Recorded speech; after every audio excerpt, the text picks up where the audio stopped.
fatal heart impacts, past painful scars. In fact, I blast tasteful bars and pass. I back up my actions, fact don't ask, grab reactions, jacked attack with every word, then act with class as they hear me snap. I got nothing to lose, cause I fought and felt the bruise. Now I'm not the one confused, call the shots and they produce. I ain't lost, I'm finally loose, pick a new silver excuse. I need the views to boost me to a new abuse of being used. Everybody wants a piece now, y'all can rest in peace now. You're dead to me, so peace out. Remember, you're discreet now. Get ready for defeat now. Alrighty. Hello everybody. This is Kirusha here. And now, whenever we last left off, we had Izuki Midoriya. She has used her training as a spy to sneak into somebody else's place. Her disguising herself as a news anchor, and then revealing on live news her true identity, and then proceeding to spill the beans about AIM and the KGB, explaining that these two organizations are very much real, and exactly what they are currently doing. She then proceeded to say a whole lot of phrases on television. They meant nothing to normal people. However, to any sleeper agents listening, they immediately triggered something. Commands and a flurry of them. These were just catastrophic to anyone who heard them. Each phrase meant something else to somebody, and it just caused a whole lot of chaos. Now, with that being said, Izuki then went to pick up Mitsuki, getting her out of the city, taking her to the secret underground base that she is currently living at. Now, with that being said, we will cut to roughly about half a day later, where we pick up in an alleyway. It's already gotten dark, and we do currently have somebody sitting down and curled up into a ball, trying to understand what has happened with the world, and why things are the way they are. Now, as they are currently thinking this, they do at least bring up the pair of goggles they have, wondering about everything. Why are they here? What is going on? Why the world has changed so much? I don't understand. This is all scary. I don't want any of this. Now, they do at least listen in. They're still here, right by the shop they walked by. As they do hear on the television, it talk about the resistance against All for One, and what they believe they can accomplish. The man on the news talking a bit more brash about how he does not believe that they would be able to win, and that All for One most likely will maintain control. While the person sitting next to this person would say that they would have to disagree. The Resistance, they are former heroes.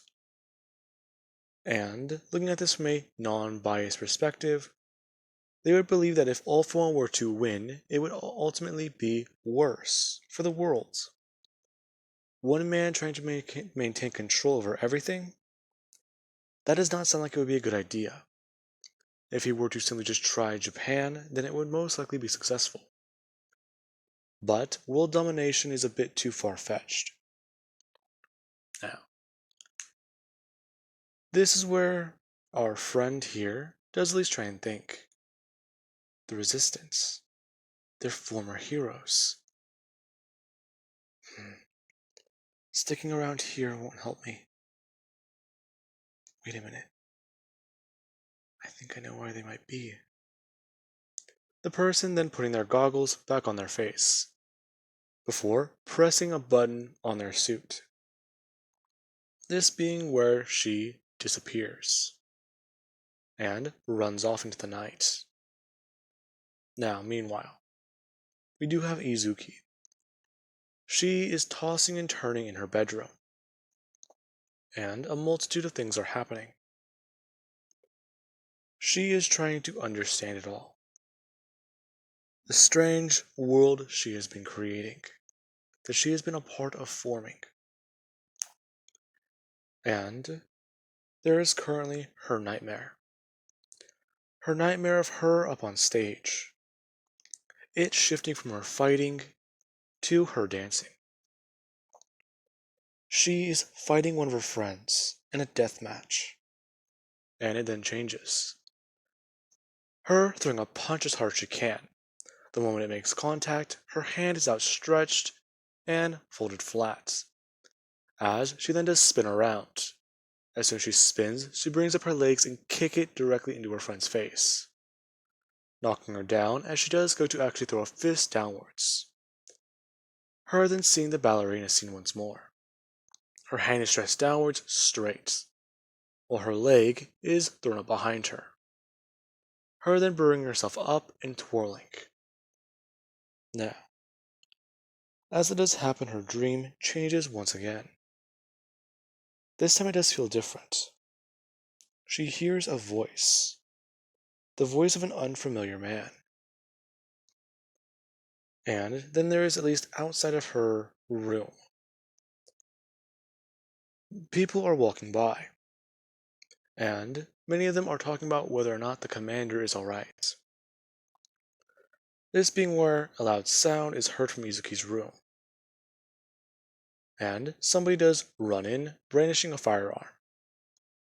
As they do look around, Izuki's bed is destroyed. The cement walls and the floor and the rooftop are all cracked. And there is Izuki. Her simply just low on the ceiling, and at least charged up full of electricity. Now, they ask the commander if she is alright, and Izuki just simply does bring herself up to stand. Her then at least letting go of the roof, before flipping over and landing on her feet, talking about how she will be alright, as she brings her right hand behind her.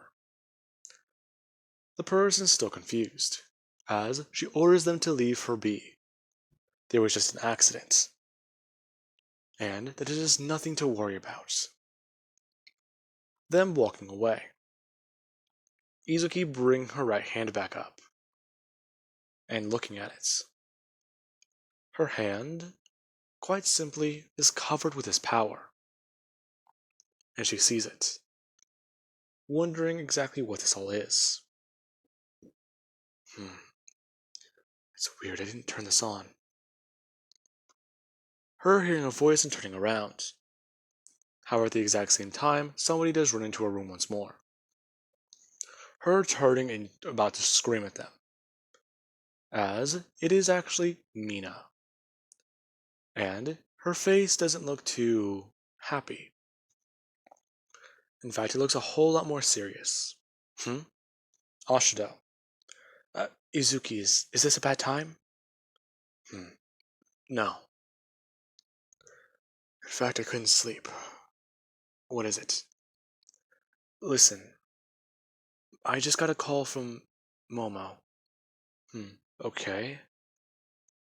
How's that any different? You two always usually talk. Or, you're at least always over there. Yeah, I know. We've been busy with everything going on, but I know our plan's still in the works. And you need me on standby, but this is important. How important? Well, it's about someone's alive. What are you talking about? Someone from the USJ is alive. I don't believe you. What did you find? What did you uncover? I didn't uncover anything. I got a phone call. Momo said she found somebody. Okay, good for you. But what exactly does this have to do with me? You don't have to inform me. Well, you know that one file you have? The spider-eyed lady who you said disappeared once? Yes, this is her. I'm sorry, what? This operative ghost you call her. She's someone from the USJ. Interesting. Okay. Do you want me to give you permission to see her or what? No, no, I understand that this is a bit different, but she isn't the only one who's shown up. What? Bakugo and Ochako were also there. Really? Why are they there? I don't know. But apparently he finally answered one of Momo's calls. And he wants to see you. Hmm. Ah. He was probably nearby. He saw me leave with them. Hmm. Was that weird feeling I got earlier? No, it couldn't have been. Why would I have gotten this strange feeling in my head? Okay. Fine. Tell someone to get a bird ready. We'll head out now. They can drop us off by the highway and then we can take bikes. Or at least a car. Somewhere silent to get there. Yeah, okay. Mina then running off. Now, with that, Izuki, she does get a change of clothes. And she does also at least talk with somebody before she does leave. Shinsho. He encountered her as she was leaving, and asked if everything was alright. He heard about an incident in this part of the base, and he heard that that's nearby her room. Her simply just explained to him really fast. She will be quite alright, but even then, she needs to talk with him later. People around her, watching as she did seem to be a bit more aggressive, and impatient about all this. Now, with that being said, she did leave. Her and Mina being dropped off by the highway, and taking 2 motorcycles to where a hideout location would be. A place where they can come underground, and then take a tunnel to where the hero's hideout would be. Now, with that being said, they do actually arrive, putting down the kickstands on their vehicles, or their bikes, and then at least looking around the small garage. Many different vehicles here do seem to be incognito, or at least less suspicious. And then there is one that does actually catch her attention. There is a black motorcycle. And then there is at least the way it does seem. It's a bit more scratched up. And the front tire on it does at least seem to have a little bit of a red spot on it. Her wondering exactly whose motorcycle that is. Curious. Now, with that being said, this is whenever somebody does actually walk out to greet them. And Mina does look and see who it is. The very moment that she turns her head, her eyes go wide and she immediately starts smiling. Going to run for her best friend, or one of them. Ochako Yuraka. Her running over and immediately hugging her and picking her up. Ochako quite surprised whenever she was immediately lifted up in the air as if she was as light as a feather. Mina, wow. Long time no see. Long time no see? Jeez, I haven't seen you guys in forever. Yeah, Momo told us that you were alright, but what happened to you? That's a bit complicated. Anyways, I think I'll be fine. But where's Bakugo? I haven't seen him in a long time. I haven't seen you. What's going on? What happened? Hmm? You don't know? No, my memory's fuzzy. I only remember certain things from about 6 months ago. Anything over that time, I don't know. In fact, it was her who saved me. Her throwing her hand backwards and pointing at Izuki, who simply does at least have her arms crossed as she stares at Ochako, asking, "Where is Bakugo?" Hmm. He's inside, but you really do seem to be his sister. Straight to the point. Yes, well, I believe you saw my newscast. You know exactly why I'm like that. Hmm. You might be more serious than him. Okay. And? Okay, I'll take you to go see him. Now, they both head inside. As Izuki, she does see Bakugo. Him turning around and looking straight at her. His glare, it seems to be a whole lot more menacing. And there is the way he looks. He has two rifles on his back, and an ammo belt directly running across his chest, along with what would appear to be 4 different types of holsters by his side. And if you look closely at his wrist, you might be able to see something whenever he does turn his hand and his jacket moves. So it clearly might be something about his quirk. Her at least going to walk up to him. However, as soon as he does see her, he makes the first move, walking up to her immediately and going to try and grab her by her shirt, and asking her the question of where his parents are. However, the very moment that he does go to make a move, she brings her hand up first, and tells Bakugo to not even try it. I should have known it was you. What do you mean? Where are my parents? That's simple. They're safe. Something that you didn't make sure to do. Something I didn't make sure to do? Really now? At least, which one of us here still has parents? Bakugo, you know not to go there. I'm the one who kept your parents safe.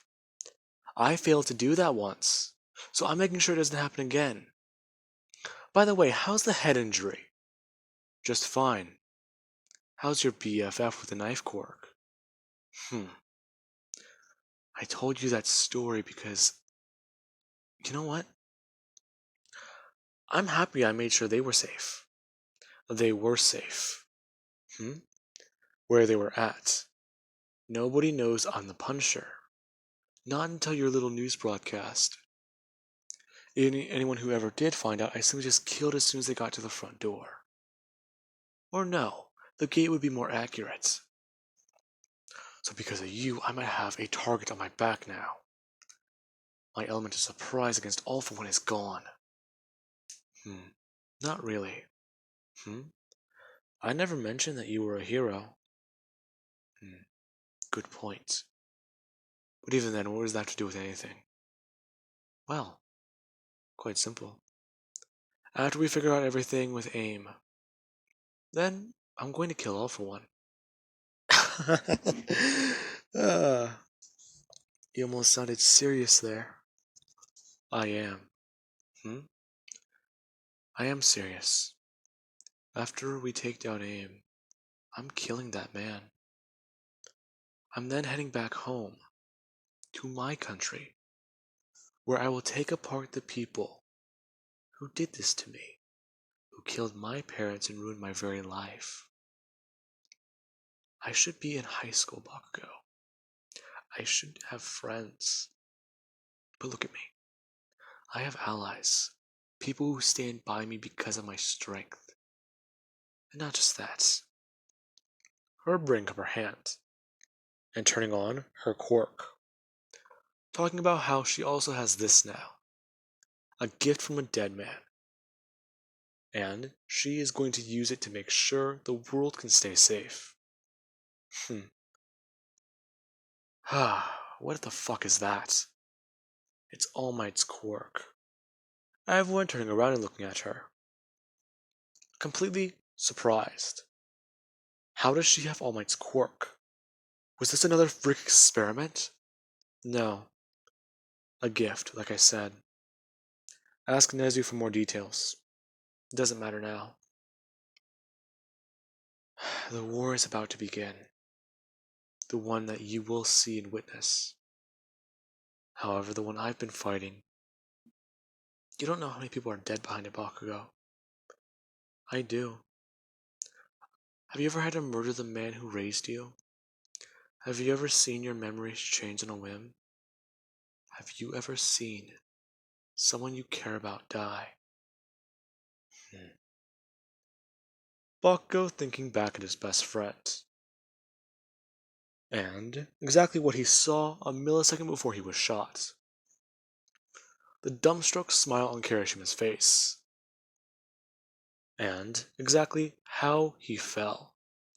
Right before his body hit the ground, he saw Kirishima fly forwards and slump to his left. He could still feel himself being conscious.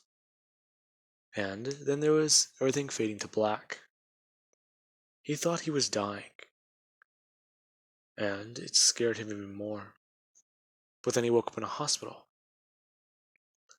and he was told that the final act of that dumbass was saving his life. So, he felt angry.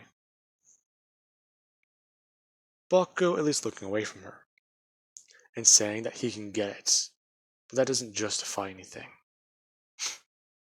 Okay, Punisher. Her then walking past him, and into that room, where Ochako does walk up to the glass along with Mina.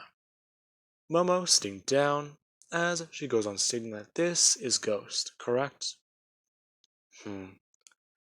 I believe so. Can you phase your hand through the table? The person bringing their hand up, and then closing it into a fist as they're able to put their hand directly through the table. Then pull it back up, saying in a distorted voice that they have some recollection of who they are.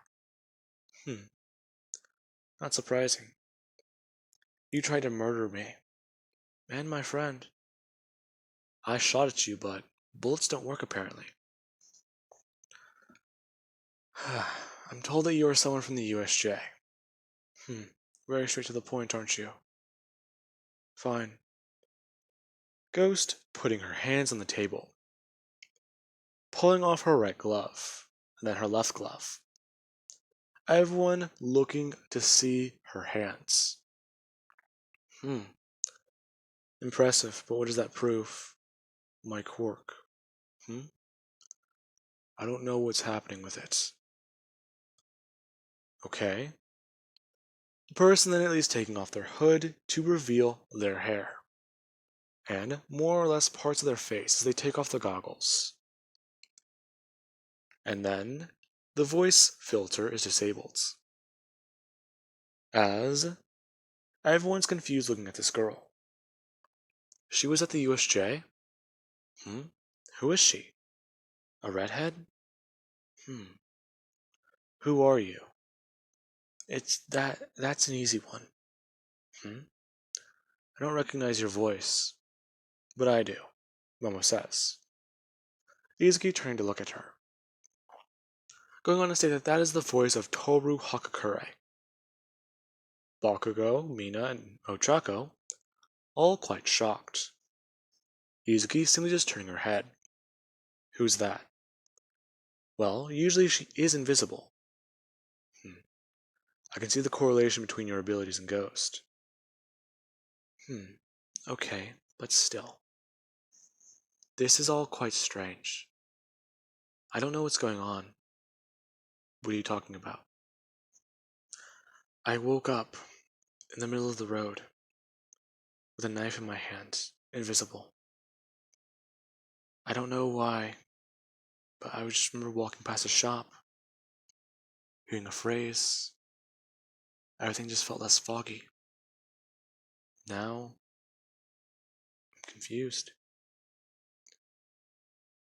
I'm told that it's been almost 1 year. And it's scary to me. I don't know what's happening. All Might's gone. Our friends are gone. It's all just strange. The fresh air I felt. How it seemed on what I believe to be my skin. I don't know what this is. What they did to me. How they did this. AIM is advanced idea mechanics. You should see what they did to your friend Mina back there. She's alive? Yes.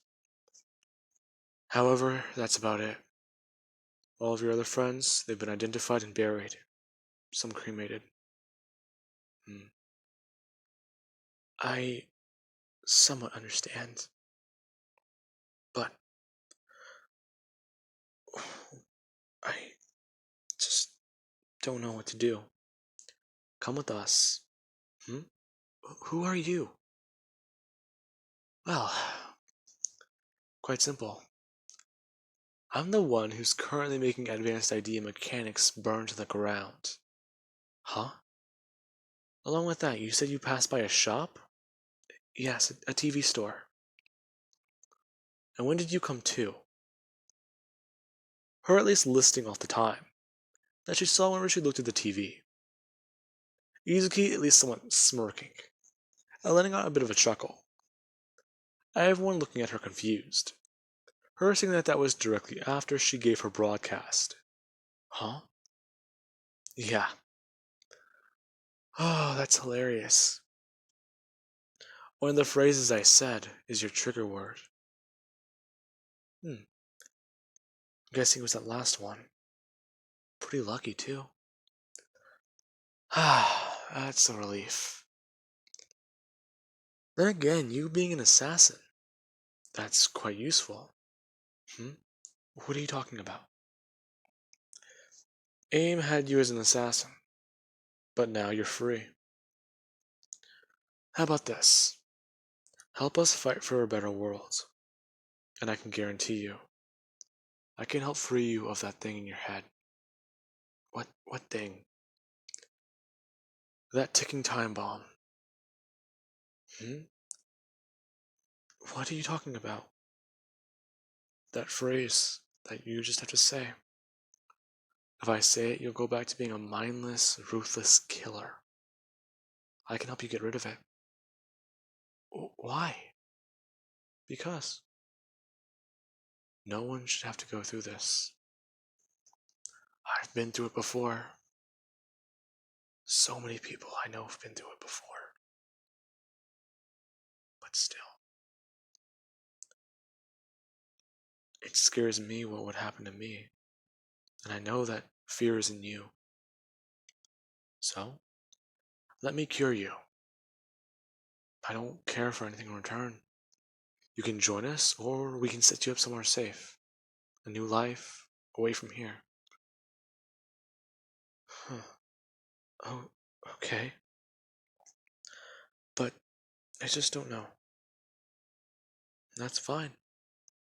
We'll figure it all out. Now, with that being said, I do believe that would be a good point to leave this off of, and I do hope you guys enjoyed. Have an amazing night. I'll catch you guys in the next part.